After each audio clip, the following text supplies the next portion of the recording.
안녕하세요. 매일 시를 쓰는 시인 다선 김승호입니다. 오늘 12월 22일 목요일 144번째 시창작 토크 시작하겠습니다. 안녕하세요. 오늘 혹시 생일 맞으신 분 계신가요? 제가 오늘 생일입니다. 귀 빠진 날인데 동짓날이라 제가 4년에 한 번씩은 21일 날이 생일이 되고 사실 오늘이 이제 생일입니다. 그래서 음력으로도 셀 수가 없습니다. 사실 양력으로만 셀 수밖에 없죠. 동짓날이라는 특수성을 갖고 있기 때문에 그렇습니다. 오늘 글쎄 날씨가 꽁꽁 얼어붙을 거라고 그래가지고 제 나름대로는 좀 완전 무장을 했는데 막상 나와보니까 그렇게 뭐 추운 것 같지는 않습니다. 저만 제가 완전 무장을 해갖고 그런지 추위를 많이 느끼지는 않았습니다. 나는 햇살도 아직 있는 것 같고요. 도로도 많이 이쪽 그 경기도 다른 데는 모르겠습니다만 고향 특례시는 사실 도로 상태가 상당히 좋은 그런 상태입니다. 일단 안전운전 유의하시고요. 또 지금 서해 남부 쪽으로는 눈이 많이 오는 걸로 알고 있습니다. 그 동짓날이라 그래갖고 예전에는 애군을 떨구고 애군을 물리치고 또 풍성한 새해를 맞이하는 어떤 기념 또 이제 그런 저걸로 해가지고 이 팥죽을 팥죽을 이렇게 써갖고 먹는 우리나라의 전통적인 풍습이 있었습니다. 지금도 뭐 가끔 근데 요새는 사실 팥죽 쓰는 거 저 재래시장 같은데 한 군데씩 있더라고요. 잘 없고 사실 이제 본죽에서 만드는 팥죽 그거라도 이따가 한 그릇 먹을까 그렇게 생각하고 있습니다. 오늘 아침 이제 너무 밝고 활기찬 하루를 시작했습니다. 또 사실 이 저 목도리도 따뜻하게 스카프를 아내가 또 선물을 해줘갖고 너무 감사하고 그 감사한 마음을 어떻게 표현할까 사실 쑥스럽기도 하고 그래서 표현을 잘 안 하려고 그랬더니 하여튼 하게 됐습니다. 너무 따뜻하고 포근한 그런 목요일입니다. 시를 쓰면서 오늘 그런 생각들을 해봤습니다. 제가 느끼고 살면서 어떤 느끼는 것뿐만 아니라 제게 제 주변에 제 이웃에 그래도 좀 정상적인 그 생각이나 지각이나 모든 부분들 인격적인 부분까지도 좀 정상적인 부분들이 그래도 많으시구나 라는 생각을 했습니다. 그래서 사실 오늘 제가 이제 그 외투에는 태극기를 달았는데 지난밤에 제가 사실 그 여러분들 바쁜 중에도 영웅 아시죠? 안중근 의사의 영웅 윤재균 감독의 영화가 오페라 그 뮤지컬 형식으로 해서 뮤지컬로 오랫동안 그렇게 방영이 됐었는데 정성화라는 배우에 대해서 또 남은희 선생님이나 참 새롭게 느낌이랄까 그런 감동을 받았습니다. 그 작은 배역을 맡은 그 한 분 한 분 모두 소중한 애국의 마음을 제가 충분히 느낄 수 있도록 그래서 어제 늦은 밤에 사실 그 개봉관에 가서 영화를 봤습니다. 영웅을 보면서 참 많이 울었습니다.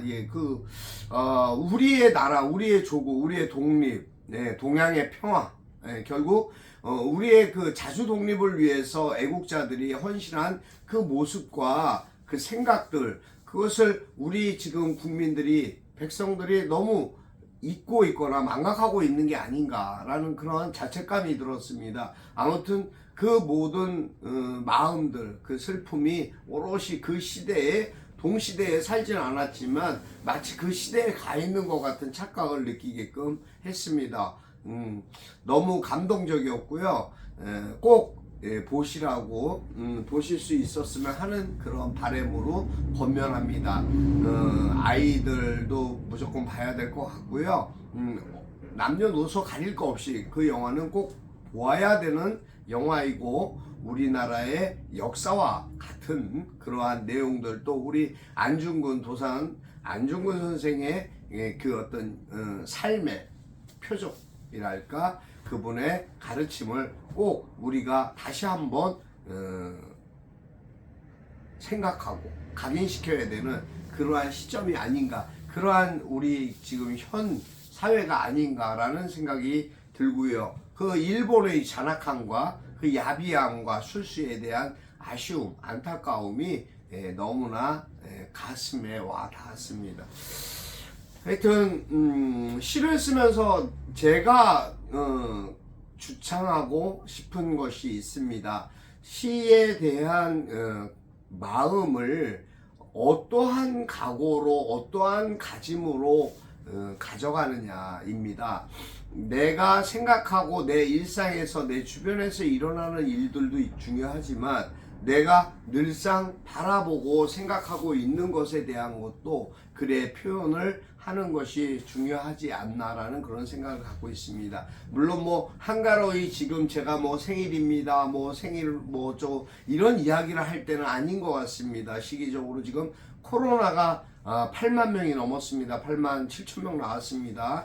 지금 심각한 상황에 가 있는데 사실 각 지자체고 정부조차도 거의 코로나 방역과는 거리가 먼 손을 놓고 있는 실태인 것 같습니다.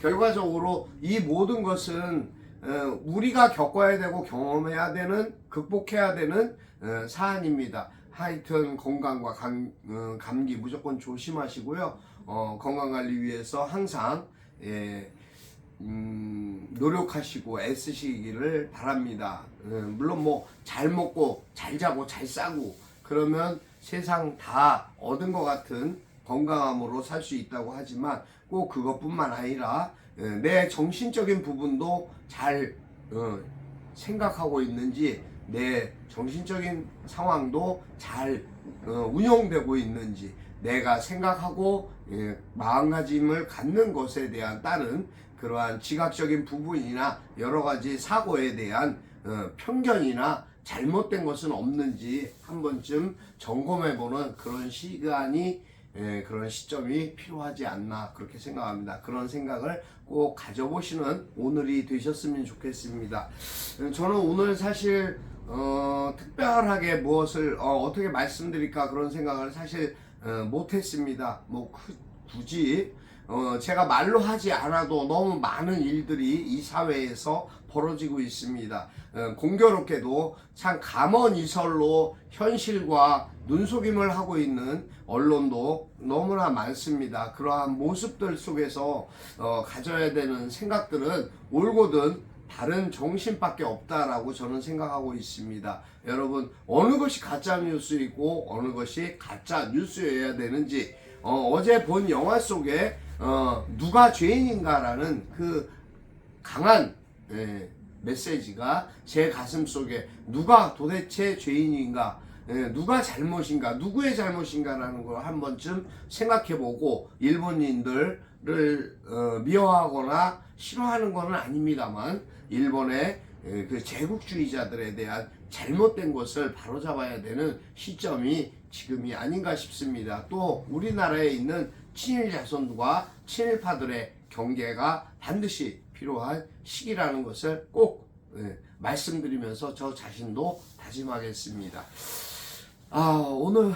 제가 오늘 고기 파티라는, 제가 생일이라서 그랬는지 하여튼 고기 파티라는 글을 썼습니다. 그게 제가 글을 쓰고자 할 때는 항상 제가 먼저 제가 찍은 사진을 찾아보곤 합니다. 그러다 보니까 제가 며칠 전에 초대받아서 갔던 곳에서의 고기 파티가 생각이 났습니다. 고기 파티 다선 김승호, 갑자기 소집된 모임에 가보니 고기 파티가 펼쳐졌다. 고기를 잡고 다듬고 굽는 것이 어디 보통 일인가. 마음과 정이 없으면 준비조차 어림없는 일인지라 정성에 응답하려 달려갔다. 처음으로 맛보는 고기 맛이 새롭고 진득하게 다가온다. 구운이 담백하고 찜을하니 맛깔나다. 수육 한 접시에 추위가 풀리고 마음이 정성으로 정으로 다가선다. 고기 파티에 초대받아 실컷 먹었으니 마음이 불러온다. 여기까지입니다. 고기 실컷 먹은 거 자랑하려고 쓴 건 아닙니다. 근데 고기를 많이 맛있게 먹었습니다. 너무 감사드리고, 또 그러한 자리와 그러한 생각들, 그러한 마음을 나눠주시는 그런 정성이 가슴에 와 닿았고, 오늘 생일날이고 하니까 그래도 잔치하는 마음으로 내가 모두에게 베풀 수는 없지만 글로써라도 입가심을 시켜드릴 수 있지 않을까라는 생각을 해봤습니다. 여러분, 오늘 하루도 건강하셔야 됩니다. 오늘 하루가 이제 동지가 지나고 나면 특별하게 이제 뭐가 있을까요? 예, 크리스마스가 이제 3일 앞으로 다가왔습니다. 예전 같으면은 막 한 달, 2달 전부터도 어떤 때는 막 찬송가도 막 울려 퍼지고 그랬던 것 같습니다. 캐롤송도 울려 퍼지고 그랬던 것 같은데 지금은 이제 좀 많이 그런 부분들이 없어져서 사라져서 아쉬운 마음도 있고, 물론 세계적으로나 우리나라 모든 부분에 대한 것이 어려운 시점이기도 하기 때문에 그래서 더 위축되고 사람들의 마음도 각박해지는 게 아닌가라는 생각, 아쉬움이 남습니다. 어쨌든 오늘도 여러분은 건강하시고 기뻐하시고 행복하셔야 됩니다. 여러분의 행복이 곧 이 땅의 행복이 될 테니까요. 여러분 사랑합니다. 감사합니다. 축복합니다. 그리고 제게 선물 같은 거나 뭐 이렇게 축하해 주신 모든 분들 너무 감사드립니다. 저도 다시 그러한 부분에 대한 감사를 돌릴 수 있는 그러한 계기가 꼭 주어졌으면 좋겠습니다. 노력하겠습니다. 항상 건강하십시오. 오늘 다성 김승호 여기서 마칩니다. 감사합니다.